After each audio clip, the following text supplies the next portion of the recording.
All right, welcome to The Explainer. Today we're going to step into one of the most intense and difficult conversations you can imagine. It's a doctor explaining to a patient with high-risk leukemia why their best shot at a cure might also be their riskiest option. This is where cutting-edge medicine and raw human emotion collide. And this right here, this is the moment that says it all. The patient, Michael, just comes out and says it. He's being flooded with information about a potential stem cell transplant, and the sheer weight of it is just too much.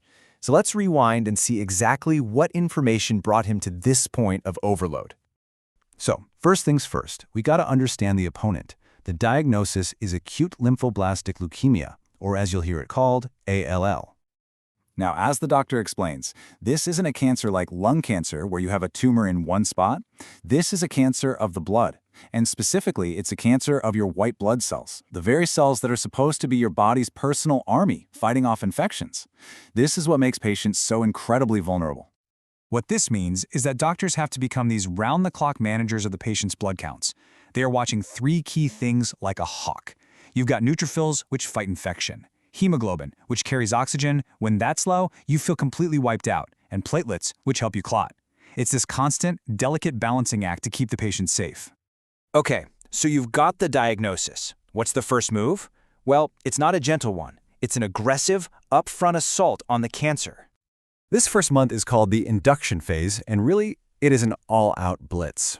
As you can see from this timeline, it's a super intensive round of chemo while the patient is in the hospital. The goal is to just wipe out as many cancer cells as possible, and it all leads up to day 28, the moment of truth, when a bone marrow biopsy tells them if it actually worked. And the goal here, it isn't just to get into remission. The goal is deep remission. We're talking about using super sensitive tests to hunt down every last single hidden cancer cell. But even if they achieve that, there's a much bigger, looming question on the horizon. And that bigger question, well, that leads us right to the fork in the road. This is the heart of the conversation, and it's the very thing that's causing all of Michael's anxiety. You see, even if the first round of treatment is a home run, the doctor is already playing chess, thinking 5 moves ahead. How do we make sure this cancer is gone for good? And for this specific patient, the answer that's being strongly recommended is a stem cell transplant. So, why the big guns? Why jump to such an intensive and risky procedure? Well, it's not a gut feeling. The doctor's recommendation is based on 2 very specific high-risk features that were found in this patient's particular type of leukemia. Okay, let's unpack these because they're really important. First, the cancer showed up in the bones, outside of the marrow. That's a huge red flag that this disease is aggressive and might be hiding in other places. But the second factor is even more tricky. The leukemia cells are missing a key marker on their surface called CD19. Now, this is why that missing marker is such a massive deal. In about 90% of all ALL cases, the cancer cells have this CD19 marker. And because of that, we have these incredible targeted drugs that work like smart bombs. They seek out and destroy only the cells with that marker. But for this patient, those drugs are useless. It means if the cancer ever comes back, the toolbox of effective treatments is already seriously limited. So let's get into the transplant itself. What exactly is it? The goal here isn't just to replace bone marrow. It's way more radical. It's about installing an entirely new operating system for the body's entire defense network. And I just love this. The patient, Michael, trying to wrap his head around this, comes up with this brilliant tech analogy. It's not just an upgrade, it's like ripping out Mac OS and installing Linux, a completely different system.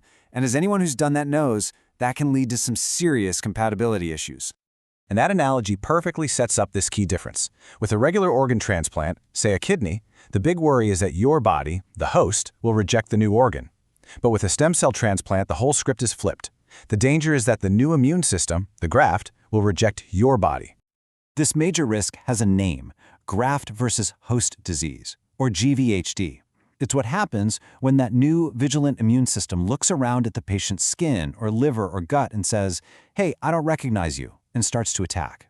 This is the single biggest risk of the procedure, and it's what makes this decision so incredibly hard.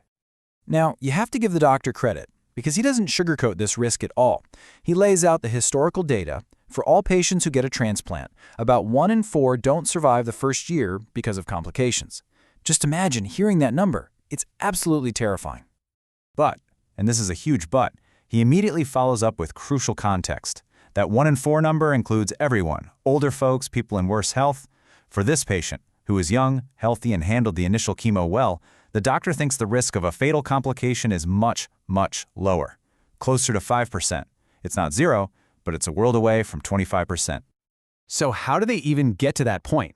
It all starts with the donor search, and there's a clear pecking order. The absolute best-case scenario is a perfectly matched sibling, but that's only about a 1 in 4 chance. If that doesn't work out, they search a massive international database. And as a third option, they can even use a half match from a parent or other family member. Okay, so after all of this heavy, life-altering information, the risks, the potential rewards, the unknowns, what do you do? How do you possibly move forward from that conversation? And here is probably the most important thing the doctor says in the entire meeting. No decision about the transplant needs to be made today. He pulls the focus right back to the immediate next step, finish this first round of chemo and see what that day 28 biopsy shows.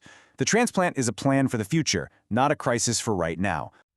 And through all this dense medical information, what really shines through is the power of a support system.